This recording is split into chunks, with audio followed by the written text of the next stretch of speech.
Sebelah kanan, silakan di sebelah kanan teman-teman media di sebelah kanan. Iya, silakan ada official fotografer kita juga. Wow, pastinya kehormatan yang sangat besar bagi saya. Siapa yang tidak mau bergabung di Soraya, apalagi sudah sering melihat dan nonton film mereka sebelumnya. And of course, filmnya Pak Sunil is one of my favorite movies. Tenggelam Kapal Van der Wijk. Jadi langsung excited pas dengar um, Soraya ingin mengajak saya untuk main film. Ketika tahu ini kisah nyata, sebagai aktor pasti senang sekali karena ini adalah salah satu tantangan terbesar dan belum pernah saya jalankan juga. Dan dari kisahnya, ini bukan horror biasa, ini psychological horror, jadi a new genre as well, dan saya percaya ini bisa memberi sesuatu yang berbeda kepada industri film Indonesia, dan semoga penonton Indonesia bisa merasakan itu. Yes, dan apa yang pengen tahu kita, apa yang membuat Frederica Kakao beda sebelum dan sesudah memerankan karakter Maya? Sebelumnya kamu berpandangan apakah santet iya deh, tapi setelah memerankan dan ngobrol, setelah proses panjang, apa yang kamu rasakan dan maknai? Silakan. Sebelumnya saya orangnya emang lumayan cukup logis ya, saya selalu mencari jawaban yang logis.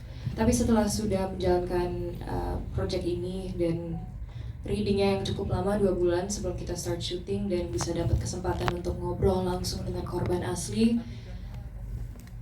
emang saya percaya bahwa ada sesuatu yang tidak ada jawaban logisnya, dan ya it's a part of our culture juga, dan apa yang terjadi kepada mereka sangat unfortunate.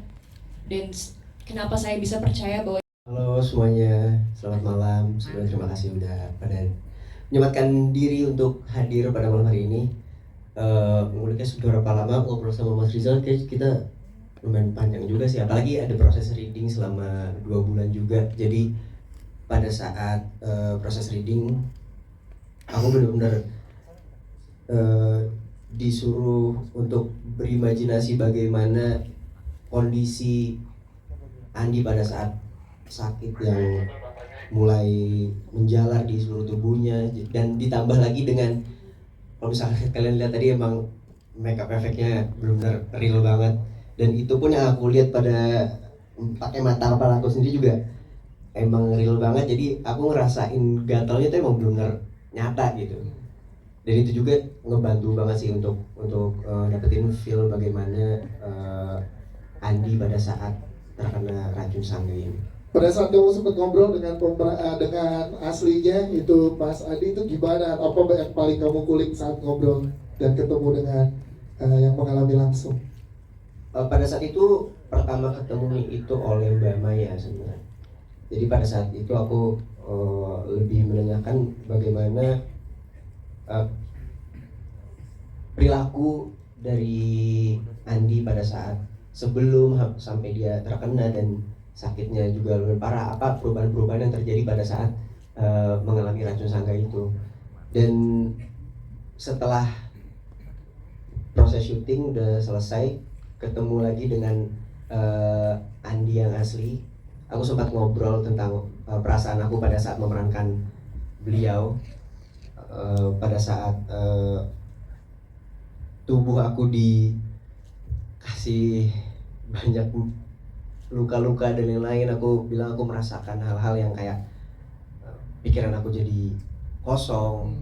Terus selama di lokasi juga aku selalu bengong, diajak ngobrol juga kadang suka loading, hilang gitu. Oh sempet. Terima kasih sudah hadir di sini.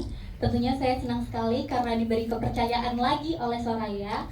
Karena sebelumnya juga saya sempat main di film Soraya, yaitu Menantu Sinting. Dan emang dari dulu cita-cita aku tuh pengen banget untuk main film horor, dan syukur diberi kepercayaan oleh Pak Sunil lalu Mas Rizal untuk bermain film lagi. Sebenarnya persamaan dari karakter Via dan Mila itu, dia sama-sama sabar untuk mendengarkan curhatan. Jadi di sini karakter Via itu, Via dewasa karena melihat kakaknya yaitu Maya yang sedang terkena masalah rumah tangga, dan Via harus menjadi pendengar yang baik. Begitu. Itu sama dengan Mila tuh ya, berarti Mila Iya. juga jadi pendengar yang baik ya. Benar. Siap. Terima kasih Mila. Kita ke Zidan El Hafiz juga berada di pojok sebelah kiri bergabung bersama kita. Pengen tahu gimana rasanya kamu diberikan kepercayaan untuk peran ini oleh Mas Rizal, oleh Pak Sunil, silakan. Halo semua teman-teman media, saya Zidan El Hafiz. Saya sangat-sangat senang telah diberikan kesempatan oleh Pak Sunil, Mas Rizal, dan seluruh departemen casting semuanya, karena menurut saya perjalanan karir saya ini adalah yang pertama, dan juga ada kejadian yang nggak terlupakan di hidup saya ketika akan produksi film Soraya. Jadi saya ada insight di mana saya melihat ketika promosi Racun Sangga itu ada beberapa komentar orang-orang yang mengatakan santet itu nggak ada, sihir itu nggak ada. Saya mengatakan sihir itu nyata adanya. Karena pada tanggal 22 Juli ketika waktu itu kita sedang reading, ini belum ada yang tahu, cuman Mila aja, jadi saya cerita ke Mila. Nah, tadi Mila kan dengerin cerita. Iya. Saya menjadi pendengar. Dan ini baru pertama kali yang lain tahu juga nih. Iya, iya. Wah, oke, siap. Apa nih, boleh silakan. Pada 22 Juli saya waktu itu sedang mengobrol lah jam 2 sampai jam 2 malam. Paginya saya harus reading di Soraya dan juga kita akan fitting. Saya tidur jam 2, kemudian saya terbangun di jam 4. Saya terbangun, saya bermimpi. Di depan tebing ada bulan purnama jatuh kembali, bulan sabit, purnama itu cepet. Dan ada suara syair seperti ini. Syairillah ya Ramadan, syairillah ya Ramadan, sampai 6-7 kali, kemudian saya terbangun. Ketika saya terbangun, seluruh badan saya dingin. Saya keringat dingin. Saya menjadi linglung dan saya merasakan seperti udah ajalnya. Kemudian saya membuka handphone, saya cek apa arti dari mimpi tersebut. Isinya negatif semua. Sementara saya orangnya logis. Ya. Saya nggak terlalu ini kenapa nih, enggak kayak cuman ini kayak masuk angin atau apa. Ternyata enggak. Ternyata saya cari lagi yang suggest apa nih dari mimpi ini sehingga bagus untuk diri saya. Ternyata ada dan tidak efek apapun. Berarti dari segi psikologis sihir itu nyata. Itu yang ketika saya buktikan sekarang. Nah, kemudian saya kemudian saya waktu saya sholat subuh. Saya turun, saya sholat subuh, saya melihat bulan purnama. Apa ini? Seperti ada yang nyerang atau apa? Saya masih enggak. Saya sholat subuh, saya di masjid. Saya berpikir harusnya ini netral, harusnya ini tidak ada kenapa-kenapa. Dengan posisi saya linglung seperti itu, saya sholat. Sebelum sholat saya berkata dengan risau di sini, risau, gusar. Saya berkata, ya Allah, siapapun musuh hamba ya Allah, hancurkan. Karena saya lelah. Jadi saya sebelum syuting Soraya, sebelum saya reading segala macam, psikologis saya terganggu, pikiran saya selalu anxious, ada masalah sedikit saya anxious, selalu bunuh diri aja lu nggak pantas hidup udah gini, seperti itu. Tapi jalan Tuhan, saya ditemani dengan manajer saya, Mas Johandi Yahya.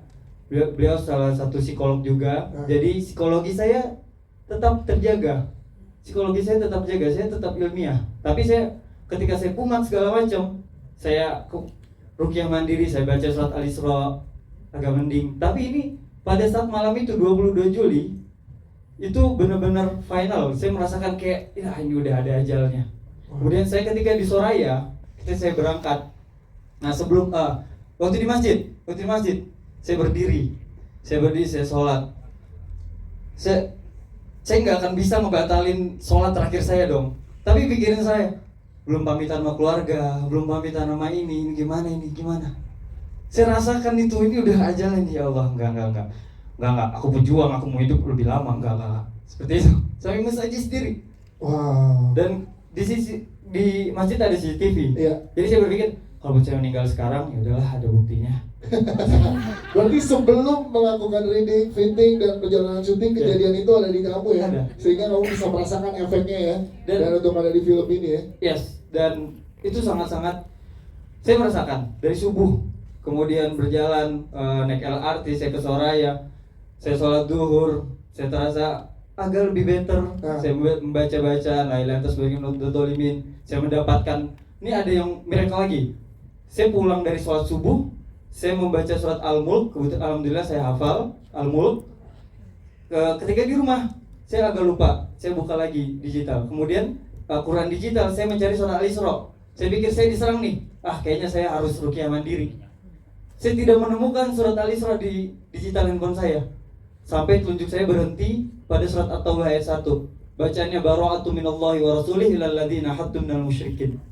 Jadi artinya seperti Allah dan Rasulnya telah memutuskan perjanjian antara kamu orang-orang musyrikin dengan yang yaitu dengan mereka kaum muslimin. Wah, Berarti kan kejadian-kejadiannya terus ada dan makanya udah diceritakan ke Bila dan ini Iya. baru yang lain tahu ya. Iya. Oh, jadi perjuangan banget kamu untuk berada di sini, ini tanggung jawab yang sangat luar biasa untuk peran kamu ya Zidan ya. Iya. Wah, tepuk tangan dong untuk Zidan.